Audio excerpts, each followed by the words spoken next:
Hello on the Rockers. Move over, Cher. There's a new Christmas album in town.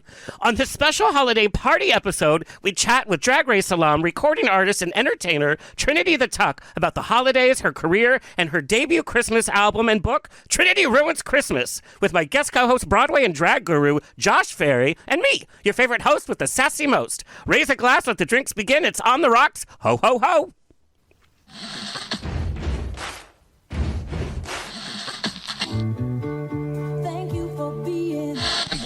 Life is a banquet, and most poor suckers are starving to death. I'd like to propose a toast.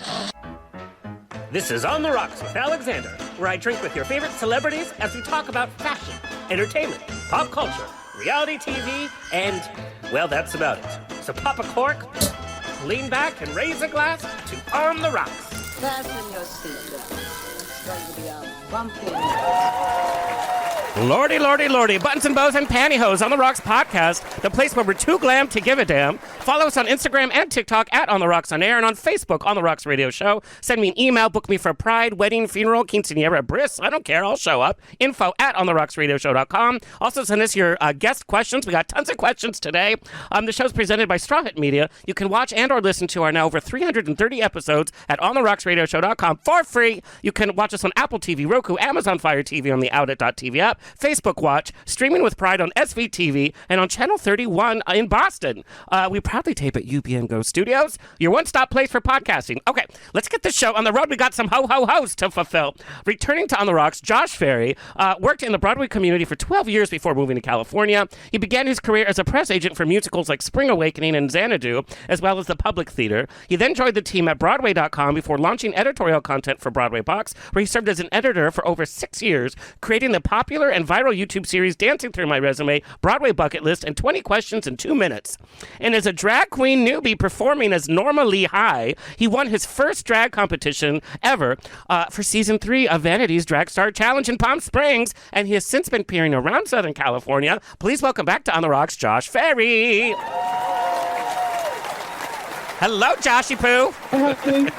Cheers, sweetie. Cheers. Cheers. Okay, so, we're drag-tastic today. So I want to know, you literally are a porn newbie in this last year. What have you learned about drag now being behind the wig, so to speak? My goodness. So much. I think the biggest takeaway, it's actually impossible to say. There's been so much in this last year to learn. I think more of the process of getting into drag and what that's actually like. You don't just kind of appear there ready to go. It's more than the physical transformation, there is a mental transformation that happens too. And that part I wasn't expecting as much. All right. And you've been going at it. You've been going through like 1 performance a week to like 4 performances a week. And that must be exhausting too. I mean, it's very thrilling. That kind of was the goal. I remember when I first started and I was like doing the contest once a week and being like, oh, I think the goal out here would be to do it 4 to 5 times a week in Palm Springs. And now, after only doing it for 6 months, very luckily, I've been embraced by the community there and been busy. It's been fun. Well, we love Norma Lee High, and she is Norma Lee High. All right. There she is. She's gorgeous. All right. Well, let's bring on the lady of the hour. Trinity the Tuck, formerly known as Trinity Taylor, is a drag performer, recording artist, best known for competing in the 9th season of RuPaul's Drag Race, one of the winners of the 3rd season of RuPaul's Drag Race All-Stars, and also appearing in All-Stars 7 because she can't get enough Drag Race. She has released a chart-topping album, Plastic, starred in various music videos, Hello Taylor Swift's You Need to Calm Down, and has hosted a drag series, Love for the Arts. She is currently one of the 6 faces for Sir Vodka, and I've had all 6 faces, by the way. And she continues to perform all around the globe, currently touring with Drag Queen Christmas Tour, and just in time for the holidays, she has released her first Christmas album, a musical retelling of A Christmas Carol titled Trinity Ruins Christmas, and it has drag royalty Alaska Thunderfuck, Ginger Minj, Manila Luzon, Aria Cassadine, Kylie Sonique, Love, and of course Jimbo. And she's also released a book version of the musical with amazing illustrations by Hannah, and I hope I get the last name right, Chusit. And we're going to talk about that. And A Sister Mary Kuntz ornament? This is all in time for the holidays. Yes, Queen. We need to take a quick sneak peek at Trinity as Scrooge, by the way. Just a little peek.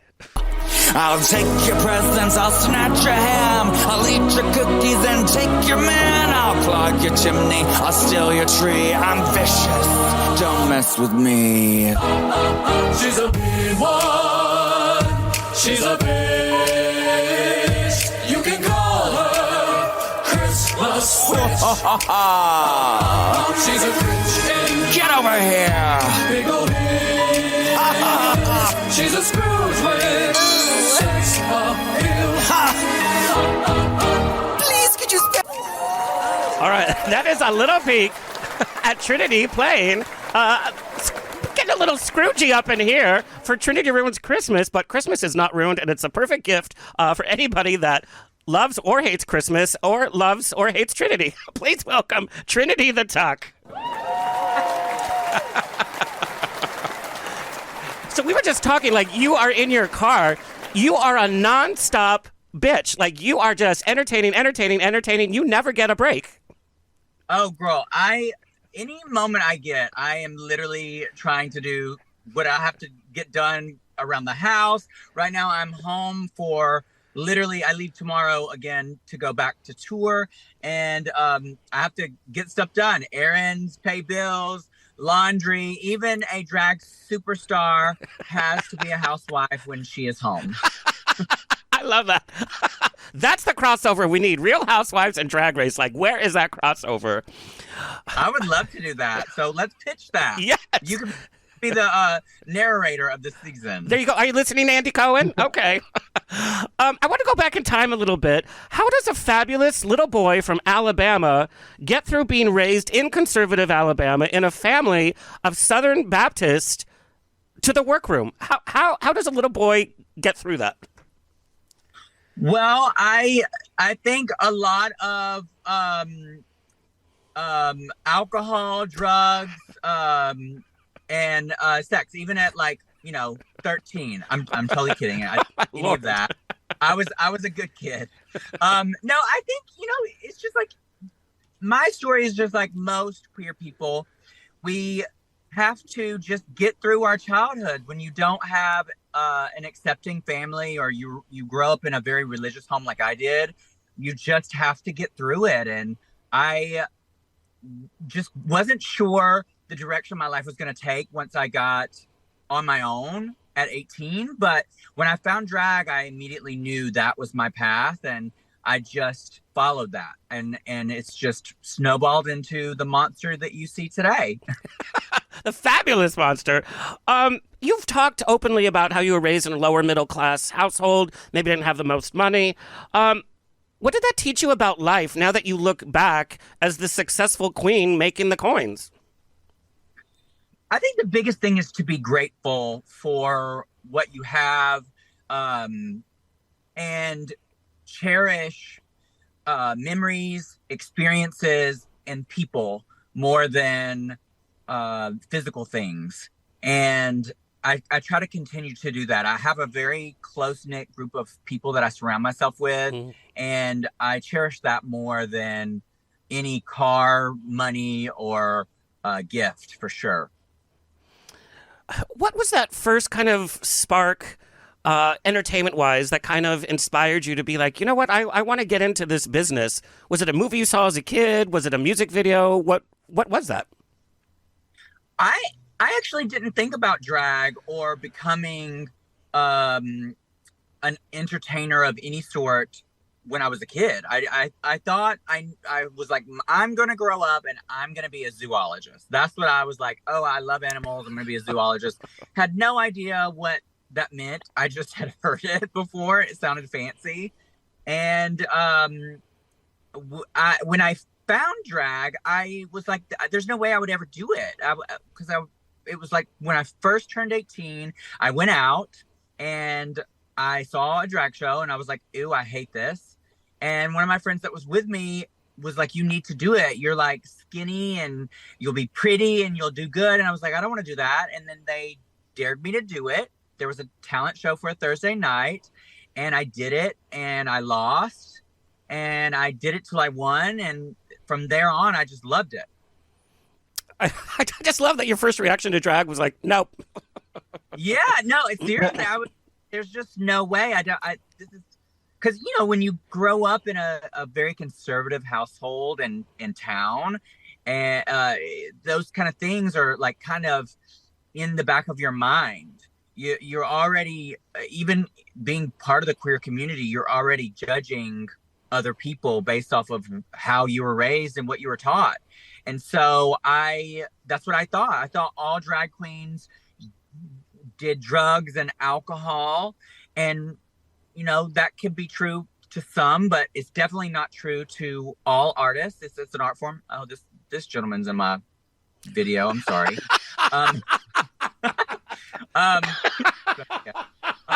But I just realized once I started doing it, what all goes into it and how much work it is and how exhilarating it was to be on stage and have people cheer for you. And that was the first time that I ever felt encouraged and like I was doing something that I was good at. Trinity, you talked about starting as a competitor. Have you always been competitive? Because you did pageants before Drag Race and then obviously competed 3 times on that. Like, is competition something that fuels you? I don't think as a kid it did. I did not enjoy doing sports as a kid. My grandparents definitely tried to force me into sports and, you know, be that all-American, quote unquote, boy. And that just wasn't for me. And it wasn't until I got into drag and I started doing those competitions that I realized, oh, I really enjoy competing. I enjoy doing these talent shows. And that fueled me for about a year. And that just snowballed into other aspects of competing, like pageants. And so after I started doing pageants, I really, really enjoyed it. It's a different ball game than Drag Race. And because it's very in a box, you have to follow rules and present exactly what they're looking for in all of the details. And so that was fun for me. It took a lot of discipline to get yourself to that expectation that the judges are looking for in each pageant. And each pageant's looking for something different. So it made me search through myself to find different aspects of what they were looking for. And that's what really made me polish my drag. And so when I got to Drag Race, I was definitely competitive because I was already groomed to be competitive. I was ready. I loved it. Trinity, I wanted to comment.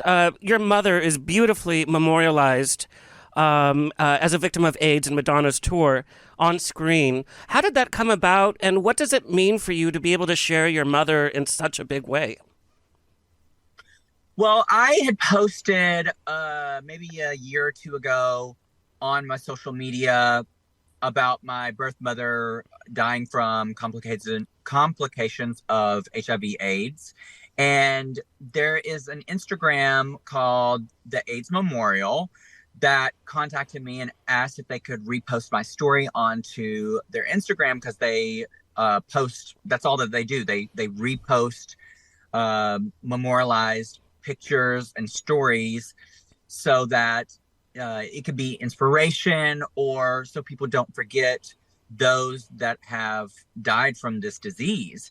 And when Madonna was creating her tour, I assumed that her team contacted this Instagram to get in touch with all of these people because she wanted to use their stories to also memorialize through her tour. And I was one that was asked to be part of that for my mother. And so I, obviously was so grateful to have that put on her tour because that's such an amazing thing to be part of. And to have my mother's memory out there for those to see was very heartwarming and very, I'm very grateful to Madonna and her team for asking me to have that story put on there. That's just so special. Like, it literally gives me goosebumps. Yeah, Okay. just the video clips. It was amazing. What like all of these photos just blown up, huge for everyone to see. And there's a lot of young people. Madonna crosses over generations and generations of people, and she has very young fans too that go to her concerts. So for a lot of people that didn't live through the AIDS crisis and that may not even know anyone who has died from the disease, got to see what that really was like during that time. Because now it's a little different. The disease is much more manageable. And yes, we still have it around, but it's much more manageable. It's not like it used to be. And so for people to see it was a huge epidemic, and something that affected so many people's lives, not just those who died, but their families and their friends and their loved ones and the world. And so it was very emotional the first time I saw the clips of just all these people whose lives were cut short. And it was just amazing that Madonna did that in their honor. What a special thing to be able to share. Okay, we're going to do a little holiday quickie. Trinity, what's your favorite holiday tradition? I think my favorite holiday tradition is buying gifts for people. I love gift giving. That's my favorite thing to do. I don't love getting gifts as much as I love giving them.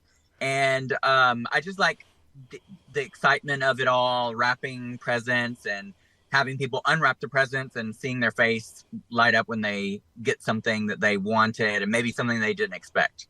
Like Trinity Ruins Christmas under the Christmas tree, right? Oh, I mean, definitely get that. The book is amazing. Well, I'm sure we'll get into that. Oh, yes, we definitely are. I've been tagged so many posts that fans have bought and just love it. So. Yes, absolutely. Your favorite holiday song and your least favorite holiday song? My favorite holiday song, obviously, like, you can't go wrong with Mariah Carey. I mean, outside of my music, of course. Yes, of course. But if we're talking about mainstream, I would say Mariah Carey's All I Want for Christmas is number one, obviously. My least favorite, I hope I don't get stormed by her fans, and I absolutely love her, but I'm not a huge fan of the viral Lady Gaga Christmas song. I feel like it's so corny. I don't know. I don't like it. Girl, her monsters are going to come for you. They are. And I love her. I think she's amazing. I just don't like that song. Okay. I think it's definitely not the direction of her music now. It seems like very early Gaga. And there's nothing wrong with the very early Gaga, but she was very gimmicky. Yes. And not as sophisticated as she is now. And I think that song reflects that time period. I would love to hear more music that she produces now, because like Christmas music, because she's evolved so much. She's an amazing artist. I mean, that's a very fair point. And as artists, we all evolve. We all change. Jazzy Gaga? Yeah. Jazzy Gaga. Yes. Yeah, exactly. I would love to hear a Jazzy Gaga Christmas album. I bet it would be amazing. She has the perfect voice for that. 100%. Okay, we're going to talk a little Drag Race. Season 9 of Drag Race, that's when the world got to meet you at large. What was it, do you think, about your audition tape that got you onto the show? I tell this to everybody that asks. I think there's two things, and I'll never know for sure. Obviously, they're never going to tell you the casting. You don't even talk to the casting except for a few times, but they would never tell you why they're choosing you. But I think there was two reasons why they chose me the year that they chose me. One being, unfortunately, Pulse had just happened, and I was former Miss Pulse, and I'm from Orlando, or I live in Orlando. So that was a storyline that they wanted to show, I guess. And then two, I had beaten Alyssa Edwards and Eureka in a national pageant the year before. And that was definitely brought up in season 9, especially with Eureka. Yes. So I think those two things were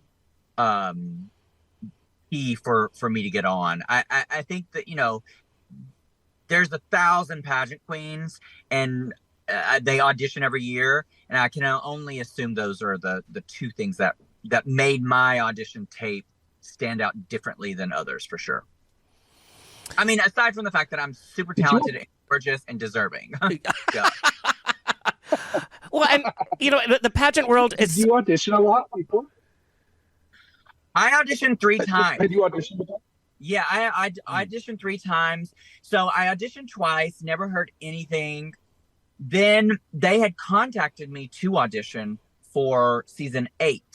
And I told them no. I was like, I've already spent a lot of money getting ready for this national pageant that I'm about to go do. And it happens at the same time that you guys are filming, and I can't waste that money.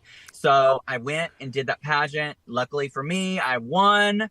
And then that following year, I auditioned again, and that's when I was cast. Girl, who has the balls to tell Drag Race, no, you can wait?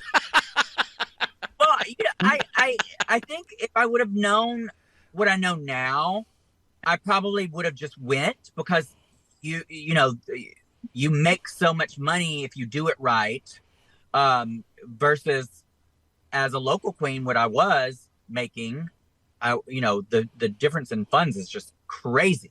And so I probably, if I would have known now what then, I would have definitely went on. But I think I went on the right season. The season 9 is epic. Yes. It has an epic cast.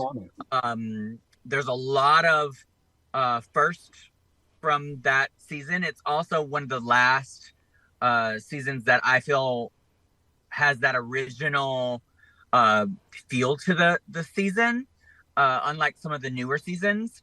And it had the epic finale, which was the first ever lip sync off for the crown. How did you kind of have to shift? Because we know pageants are way different than appearing on Drag Race, but it is still a competition. What did Drag Race filming that first season, what did that teach you most about the industry? And how did you kind of have to shift from the pageant competition to this type of competition? Going in, I thought, I'm really polished. I am good at competitions. I'm immediately going to win. I was like, I'm going to win. And when you get there, it's totally different than a pageant. It's not a pageant at all. They're not, yes, they want polish, but like, for instance, they cast certain girls who aren't as polished, who they love. And so it's not necessarily about that. It's about your journey. It's about what you offer as an artist and how that fits into competition. And I had to adapt quickly, or, I wasn't going to last very long. So I tried not to take myself too seriously in the challenges, specifically with comedy, because I knew that if I did, I would be standing in my way. Speaking of comedy challenges, I mean, doing it 3 times, you create characters that then you use again. Like in the book, we see Lucy the Devil and Sister Mary Kuntz, 2 characters you created for the show. And an ornament. When you go back on, but when you go back on, are you aware and cognizant of, let me create something here that I can then use again later, or are you just in the moment seeing where it goes? Definitely in the moment. I'm not one of those queens that tries to have like a catchphrase or a gimmick that I'm gonna use later on, because in reality you don't know what's gonna be catchy and what's not. And every single time that I've said something on the show, I never remember what I said afterwards. So like season 9, my big catchphrase then was, I call shade. Peppermint's confused. I'm confused. We're all fucking confused. Where are the jokes? When was that? Yeah, I think Where Are the Jokes was in All Stars 4. All Stars? I Live is in All Stars 7. So I don't remember saying any of that. And you don't see what's gonna live on with the fandom until afterwards. And so, Stanky the Starfish, my Sister Mary Kuntz, my Snatch Games, you just don't know what's going to connect with the audience until it does. And then, once that happens, your fans that you build based off of these things, they want to see again. And so I try to incorporate those every once in a while for different things. And so, yeah, I was like, with this project, I want to have a couple of hidden things here and there. In the book, in one of the scenes of the illustration, Stanky the Starfish is actually the star on top of the Christmas tree. And then the fairy of Christmas Present is based around my Leslie Jordan Snatch Game. Yes. So there's little hidden gems throughout the story of the musical and the book that you'll find from different seasons that I've been on. Trinity, we see you post thirst traps on social media as a boy. We see skin, we see booty, we see more booty. That booty. That booty Yeah. for days. Did you, growing up in Alabama, did you ever have any issues in your mind dealing with the feminine and masculine parts of yourself? Definitely. I feel like I was very effeminate as a kid, and afraid of that, did not want that, tried to be as covert and introverted as possible, keep to myself so that way I didn't allow people to see that as much as possible. And because I grew up in a small town, we didn't even have a red light. It was like there was nothing. And my high school was small, and if you didn't play sports as a boy, if you didn't do cheerleading as a girl, then you were not popular, and people made fun of you. And so I tried to be in the shadows as much as possible because I was very tiny and effeminate, and I didn't want to draw attention to myself. It wasn't until, I moved out and got into the city of Birmingham, which is like outside of my hometown, that and connected with the queer community there, that I was actually able to start being myself. Okay, it's time for another little holiday quickie. Your favorite holiday food and your least favorite holiday food? Oh, my favorite holiday food is cornbread dressing, not to be mistaken by stuffing. Okay. And I not to offend either of you, but if you do stuffing at the holidays, it's disgusting. And, it is not the same. Cornbread dressing is a Southern dish that is delicious, and I love it. It's my favorite thing, with cranberry sauce. My least favorite holiday food would probably be fruitcake. I don't understand. I don't think anybody actually eats it. I've never met one person that actually eats fruitcake. I don't understand how that is good. No. Okay, the worst holiday gift you ever received? Worst holiday gift I ever received. I mean, it would probably have to be something as a kid, maybe like socks or something, because as a kid you want toys constantly. But I don't view presents like that because I just, it's not that big a deal to me. I don't look forward to people buying me gifts, and I actually try to encourage people not to. So I'm never really disappointed with gifts. But as a kid, maybe like definitely with like socks or something. But again, I grew up, very lower middle class. So whatever I got, I was thankful for. That was such a sweet answer. I mean, it's true. I'm never really disappointed with gifts, especially now. I can buy whatever I want. Right. So, if I get a gift that, it's the thought that counts. It really is. So I just enjoy, with the holidays, I just enjoy spending that time with friends and family for sure. All right, Trinity, we're going to play Fuck, Marry, Kill. Okay. Okay. Santa Claus, the Grinch, Hermie the Misfit Elf. Okay, Santa Claus, I would marry because he's like, he's like sugar daddy. He's gonna give you the gifts year round. He's got real estate. Yes, he's got the elves to wait on you. He's got the sleigh and the reindeer that can transport you wherever you're going. I don't mind being his side piece. Okay. So he can be my sugar daddy. And then I guess would be the Grinch because he's angry. And so there's some built up tension there. And maybe I'd be turned on by all the green hair. I'm not really usually into hair, but maybe this is a new fetish. I think you chose the bear over the twink. Yeah. Well, I mean, I love a good twink too, but I'd probably break that little thing in half. You were talking about my ass. I don't think he would survive. So that's how you would kill him. It would probably kill him anyway. Death by ass. Yeah. That's the way to go this holiday season. Hey, no, we love it. Could be worse. Asphyxiation. Josh, did you have any other questions about Drag Race? Because I know you are the Drag Race super fan. Yeah, I do love Drag Race. So you were talking about watching the seasons when you were watching All Stars 4, as we all were, and it was very apparent Trinity the Tailor is owning this competition. And you were Trinity the Tuck, yeah. And I will always remember that blue gown you wore with the China pattern, like iconic.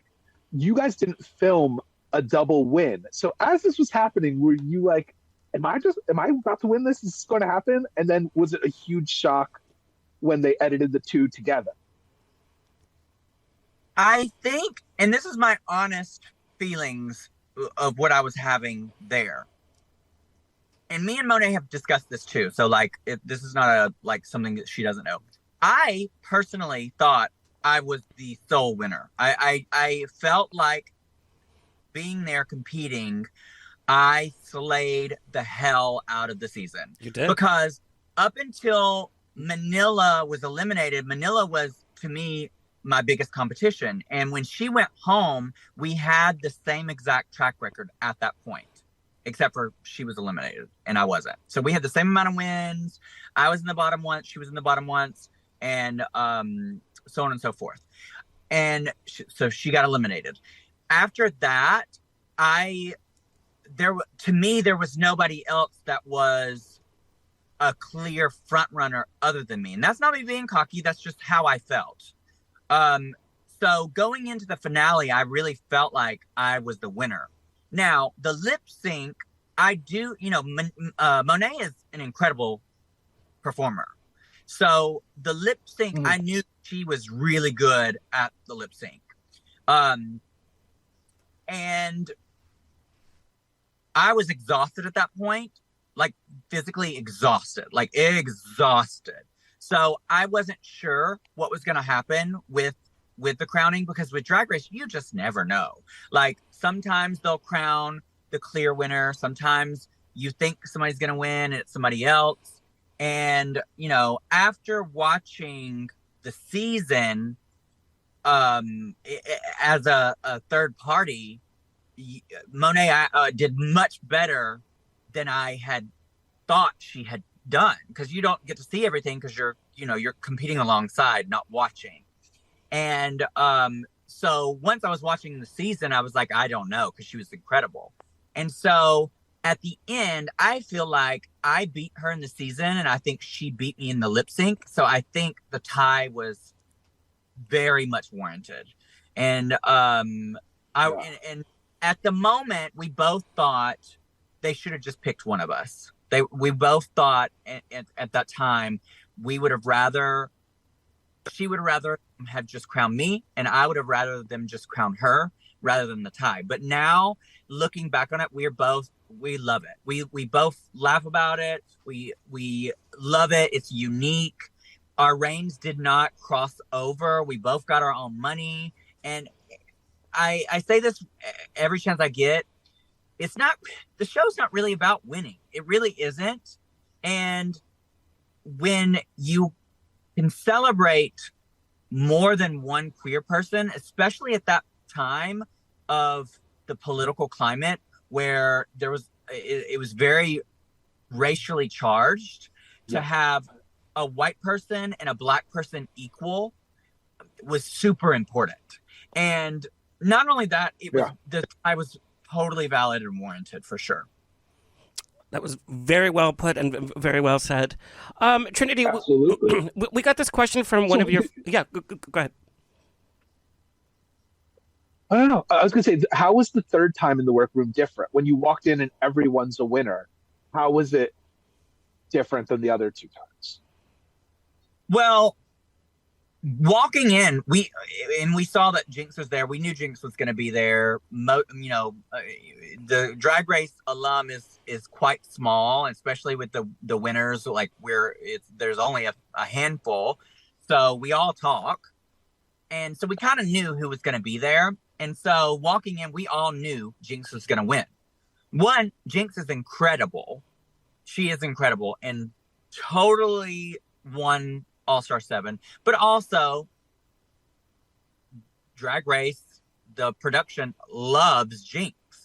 So we already knew she won. So I think the pressure, and also that nobody was going home, the pressure of not going home and already knowing she's going to win, there's no pressure. So you go in more relaxed and ready to just have a good time and show what you can do. So the pressure was a little off. It wasn't as much tension. So it allowed all of us to just have fun with it, which I think translated to a better competition and made it more entertaining for the audience. 100%. Did you have the most fun on winners compared to the three? Absolutely. 100%.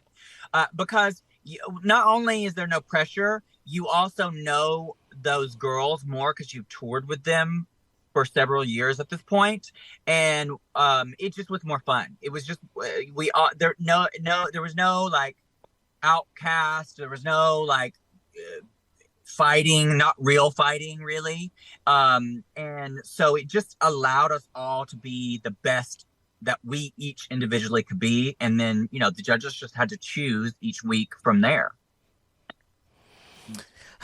Trinity, we got this question from one of your fans. Do you ever feel overshadowed as a person by Trinity, the persona?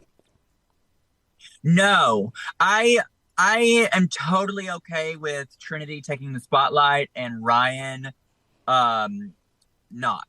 I'm actually very socially awkward and I have social anxiety. So in big crowds, I have to sometimes force myself to get through things. But in doing Drag Race and doing meet and greets has definitely helped train me on how to handle those situations. But I'm an introvert. I love being at home. I'm a homebody. I like my alone time. So Trinity can have all of that, sweetie. I don't want any of that. Okay. Has Trinity's fame made it harder or easier for Ryan to date? I don't think either way. I think that there's a trade-off because in the queer community, especially before Drag Race, being a drag queen was not appealing to majority of the dating scene. But I wasn't known, so unless I told someone, they might not know. Now, Drag Race has kind of made drag more appealing to our community. So, especially if you're famous, more people are more likely to be into you. But with that, you have to look at people's intentions. Like, what is their intention? Are they interested in you because they're interested in you, or they're interested in you because of what they can get out of you, or your fame, or your persona? Yeah. Okay, Trinity Ruins Christmas, based on a song you put out a couple of years ago. How does one song lead to this mega musical? Funny, that's a great story. So with Christmas music, it comes around every year. And so a couple of years ago, I came out with this song called Trinity Ruins Christmas that was like a parody of The Grinch. And I was contemplating how we could revisit the song and make it fresh and different to re-release this year. And we were throwing out different ideas. And I was like, well, what if we made it a ballad? Because I just think it's so fun when a pop song gets turned around and becomes a ballad. One of my favorite examples of this is My Humps turned into a ballad by Alanis Morissette. One of my favorite, because it's so camp, but it's so serious. Wow. Yeah, I know exactly what you're talking about. Yeah, it's so good. And so I was like, well, maybe if we try to turn it into a ballad, it would be kind of cool. And then it turned from a ballad to maybe let's do it in a musical style. And then from there, I was like, oh my gosh, this sounds like it could be Scrooge. Yeah. And then it just snowballed from let's do this one song to let's create a musical around a drag version of A Christmas Carol. Wow. And the illustrations in the book are so fantastic. It's Tim Burton meets Dr. Seuss meets Charles Dickens. Mm-hmm. This was Hannah's first illustrated book. Is that correct? Yeah. So Hannah, I discovered Hannah through my Drag Race journey. She tends to love to illustrate looks from different drag artists from Drag Race. And she did a couple of looks for me, of me, and tagged me on All Stars 4 and then a lot through All Stars 7. And I just was a fan. I just loved her art. I thought it was very interesting, and she's very talented. And so when we were creating the book, I wanted to hire either someone queer or someone who was an ally of drag and Drag Race and myself. And Hannah came to mind immediately because she's just so talented and unique.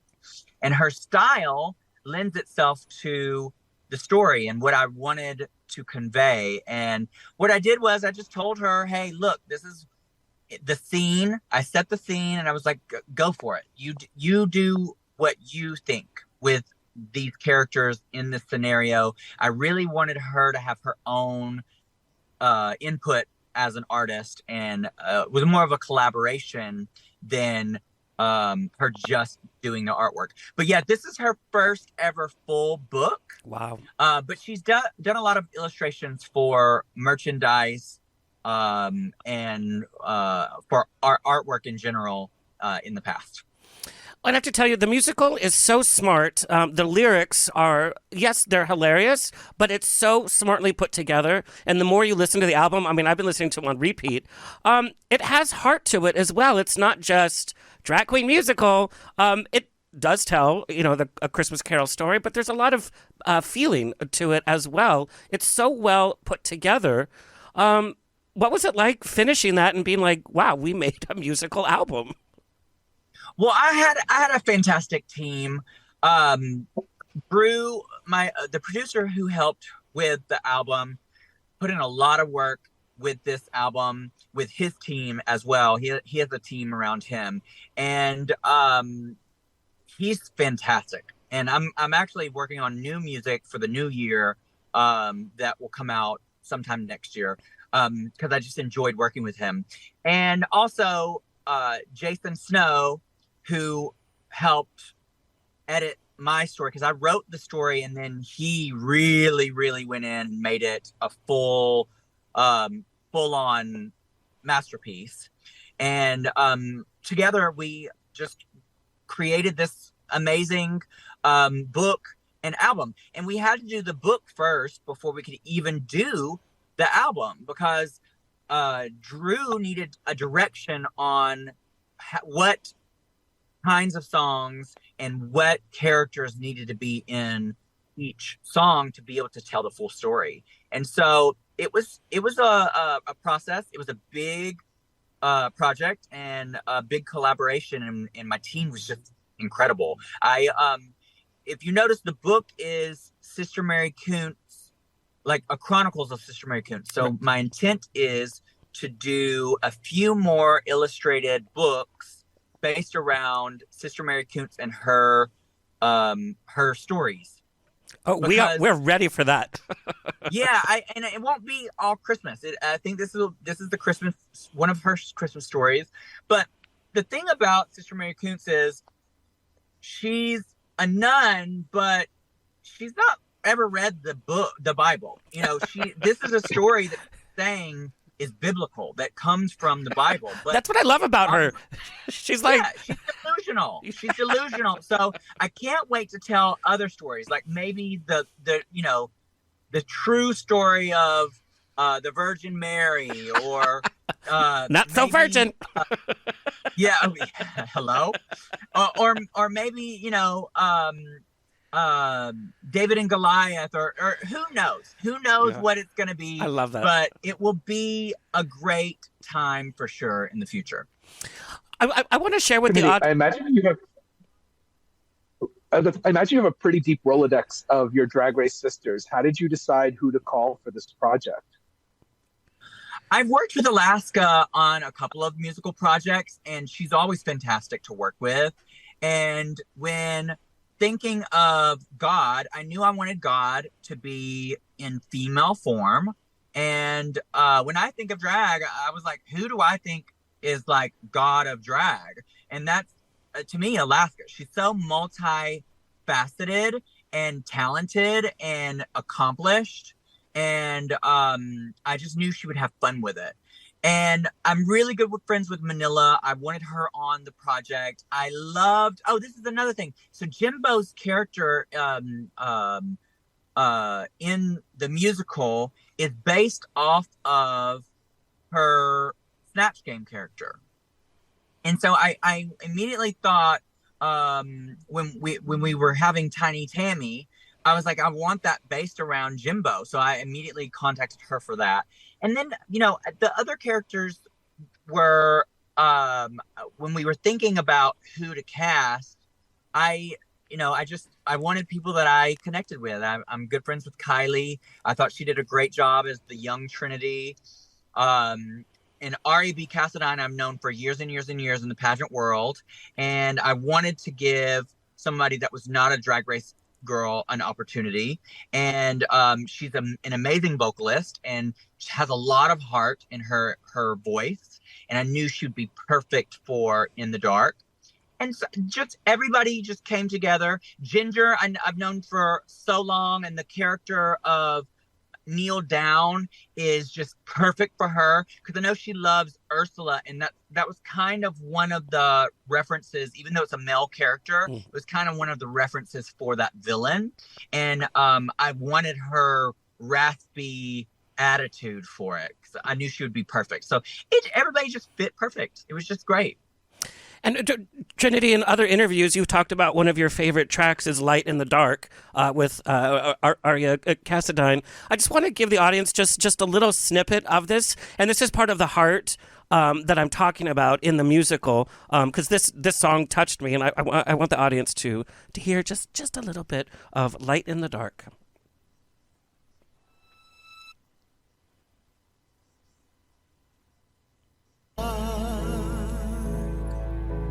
Heal from the worst of your scars. The sun will always shine after the rain. Love will always save you from the pain. So look for the light in the dark, 'cause it's never too far. Look at what you've been given. Just a little snippet, because I want everybody to listen to that. But this song is just so beautifully done, and it adds a lot of heart to the overall piece. And like I said, I've been listening to this on loop, and every time I listen to it, I discover a new little nugget and something else that I really, really, really enjoy.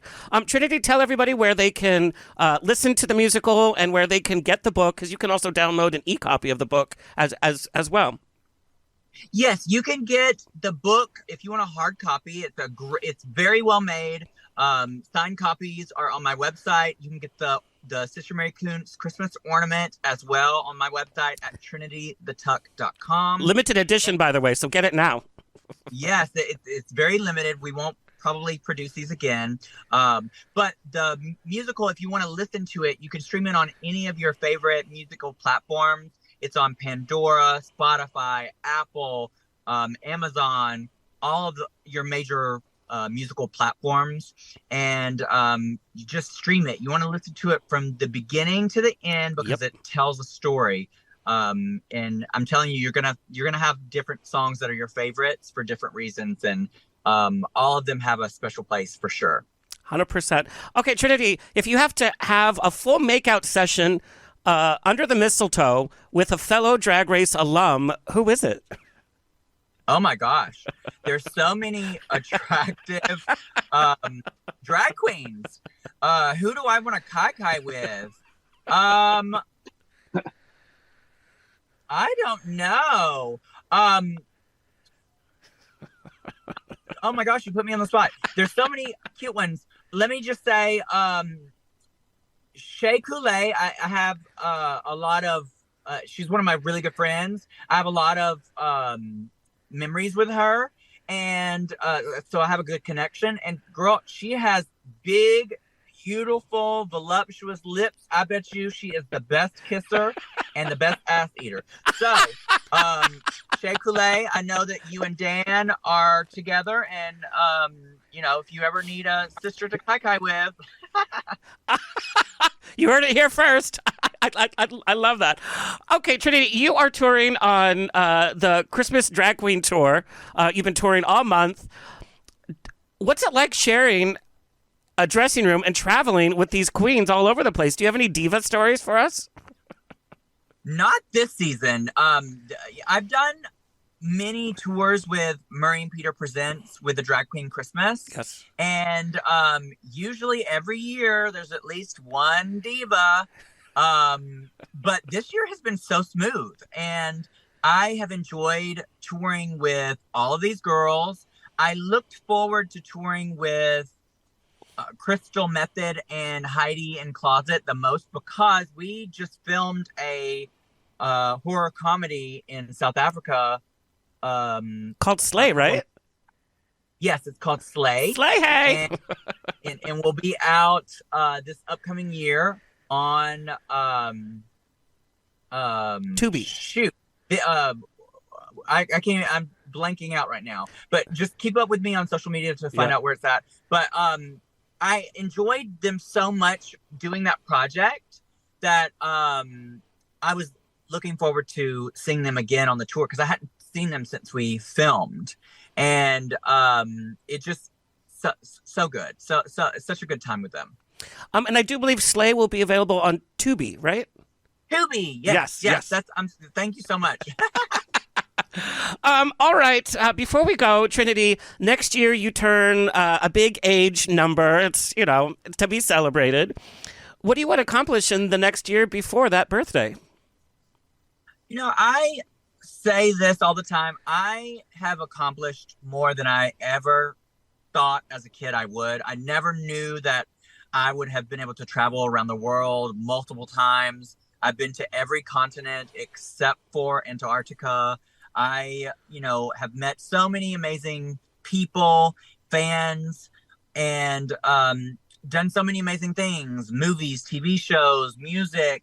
It's just been incredible. I don't think there's anything else that I could say that I would ever want. I think that would be selfish of me, but I'm just hoping to just keep Trinity going and bringing her around the world with different projects, and whatever will come may be. And I'm always looking for a new adventure. So whatever new can come along.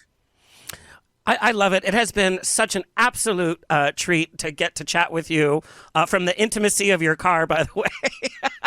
I know. A girl's got to do what a girl's got to do. I love that, though. I absolutely love that. Josh, do you have any last questions for Trinity? I did. How is Trinity the Queen now different than Trinity that we met in season 9? I think that Trinity Taylor from season 9 took herself very serious because that's how she was cultivated in the drag community, and pageants make you take things very serious because it is serious. And going through 3 seasons of Drag Race opened me up to not taking things so serious and being silly and leaning into my humor more, and which has allowed me to have more fun. And I think that now I'm much more silly and much more multifaceted as an entertainer than I was on season 9.